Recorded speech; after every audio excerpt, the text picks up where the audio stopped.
Hello students, मैं doctor Anjana इंटोडिया, government Meera girls college Udaipur. और आज हम पढ़ेंगे फेसियोला हेपेटिका के रिप्रोडक्टिव सिस्टम यानी जनन तंत्र के बारे में। फेसियोला हेपेटिका एक उभयलिंगी जीव हर्मेफ्रोडाइट एनिमल होता है। इसका मतलब इसमें मेल और फीमेल रिप्रोडक्टिव सिस्टम एक ही एनिमल में डेवलप होते हैं। इसमें जो ग्लैंड्स होती है वो वेल डेवलप्ड होती है। मेल और फीमेल डक्ट जो है वो एक कॉमन चैम्बर जिसे हम कहते हैं जेनाइटल एट्रियम उसमें खुलती है। ये जेनाइटल एट्रियम शरीर के आगे भाग में होता है और ये वेंट्रल साइड पर एसिटेबुलम से आगे की ओर गोनोपोर द्वारा बाहर खुलता है। ये हर्मेफ्रोडाइट होने के बाद भी इनमें फर्टिलाइजेशन क्रॉस फर्टिलाइजेशन होता है। इनमें रिप्रोडक्टिव ऑर्गन जो हैं वो सारे वेल डेवलप्ड होते हैं और बहुत कॉम्प्लेक्स होते हैं। हम पहले मेल रिप्रोडक्टिव सिस्टम के बारे में पढ़ेंगे। Male reproductive system consist of testis, vasa deferentia, seminal vesicle, ejaculatory duct, cirrus, prostate gland and genital atrium. Right, so हम पहले पढ़ते हैं टेस्टिस के बारे में। फेसियोला हेपेटिका में एक जोड़ी ट्यूबुलर और नलियों के समान टेस्टिस जो है वो प्रेजेंट होते हैं। और कहाँ होते हैं? शरीर के मध्य में और पिछले भाग में होते हैं, जो एक दूसरे के आगे पीछे पाए जाते हैं। जो अगला और पिछला टेस्टिस होता है, अगला और पिछला जो टेस्टिस होता है वो मॉर्फोलॉजिकली हम उसे बोलते हैं right testis and left testis होते हैं। जो टेस्टिस की जो वॉल की लाइनिंग होती है वो स्पर्मेटोजोआ का निर्माण करती है।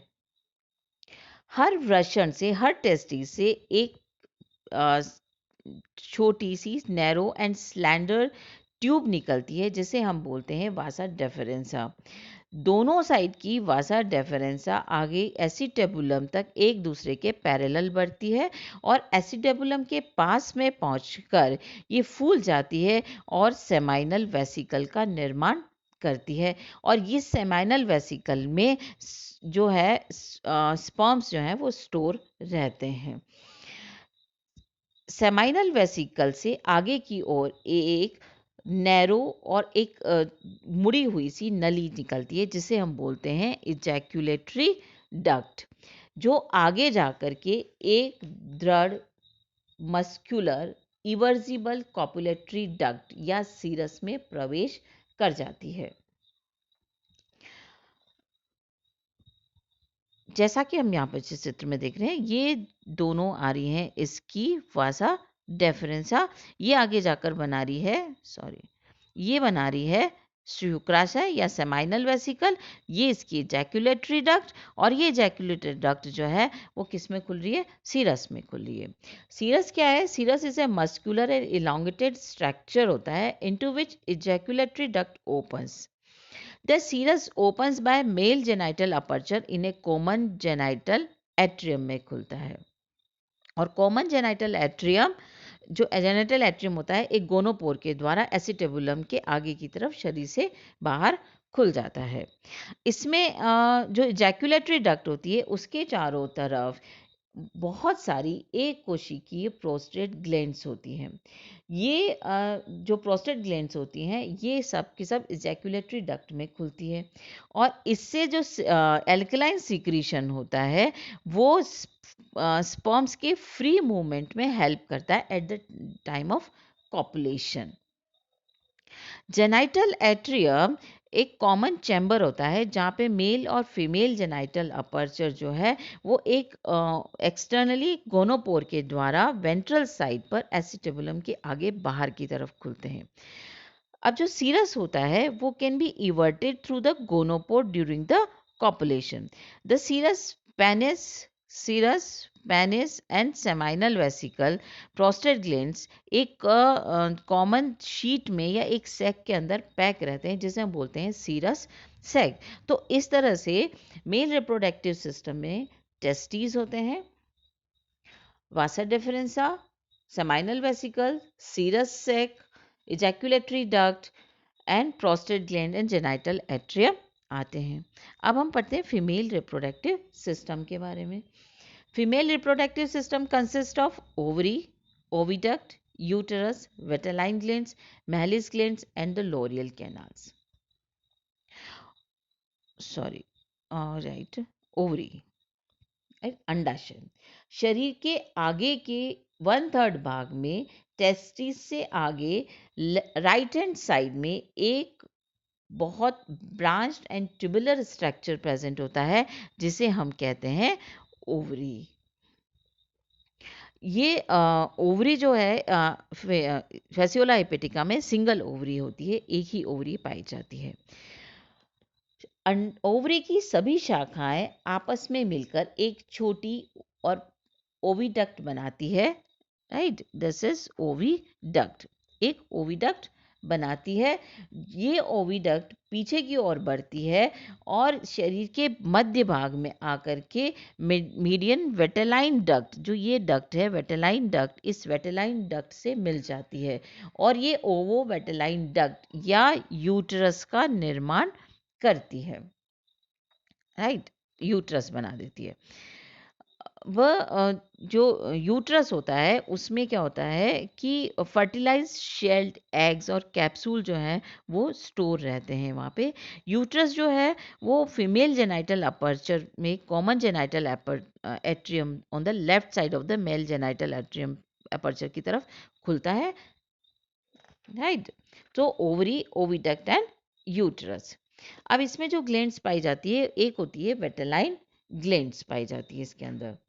ये जो वेटेलाइन ग्लैंड्स या विटेलेरिया होती है, ये विटेलेरिया जो है ये छोटे छोटे फॉलिकल्स के अंदर शरीर के टेस्टिस के चारों तरफ, शरीर के आगे से लेके पीछे तक लेटरल साइड के अंदर दोनों तरफ पाई जाती है और न्यूमरस फॉलिकल्स प्रेजेंट होते हैं इसके अंदर, जो कि एल्बुमिनियस योक का निर्माण करते हैं और शेल के मटेरियल बनाते हैं जो कि एग को कवर करता है। जो वेटेलाइन डक्ट्स होती है, ये छोटी छोटी डक्ट्स के द्वारा लॉन्गिट्यूडनल वेटेलाइन डक्ट, एक लेफ्ट और एक राइट दोनों साइड में ये खुलती है और ये जो वेटेलाइन डक्ट्स होती है ये कनेक्टेड होती है टुगेदर, दोनों आपस में कनेक्ट हो जाती है बाय अ ट्रांसवर्स वेटेलाइन डक्ट जो कि शरीर के मध्य भाग में होती है। ट्रांसफर वेटेलाइन डक्ट जो है वो बीच में फूल करके एक योग रिजर्वर या वेटेलाइन रिजर्वर का निर्माण करती है।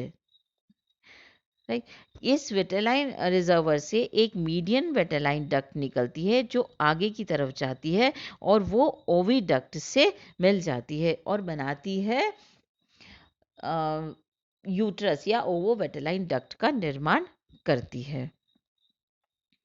दूसरी इंपॉर्टेंट, अच्छा, वेटेलाइन डक्ट अगर हम यहाँ पर देखते हैं तो ये जो दोनों सॉरी, ये जो डक्ट आ रही है ये कौन सी है, ट्रांसवर्स वेटेलाइन डक्ट। ये इधर लेफ्ट वाली, ये राइट वाली वेटेलाइन डक्ट, ये बीच में से फूल करके एक योग रिजर्वर का निर्माण करती है और इस योग रिजर्वर से आगे की तरफ एक डक्ट निकलती है जिसे हम बोलते हैं मीडियन वेटेलाइन डक्ट। ये मीडियन वेटेलाइन डक्ट इधर से आने वाली ओविडक्ट से मिल जाती है और फिर ये बना देती है यूट्रस का या ओवो वेटेलाइन डक्ट का निर्माण करती है। इसमें दूसरी जो एक ग्लैंड पाई जाती है जिसे हम बोलते हैं मैलिस ग्लैंड्स। ये जो मैलिस ग्लैंड्स होती है ये भी कवच ग्रंथियों की भांति हम इसको जानते हैं, हालांकि ये कवच का निर्माण में भाग नहीं लेती है।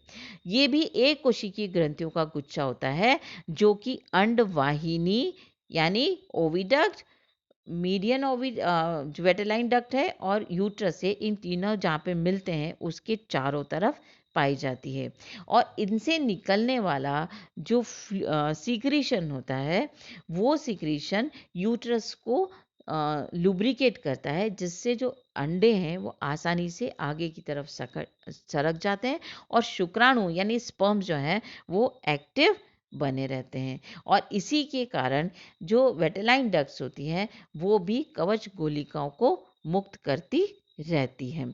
तो राइट, अब इसमें एक और चीज होती है जिसे हम बोलते हैं लॉरेल्स कैनाल।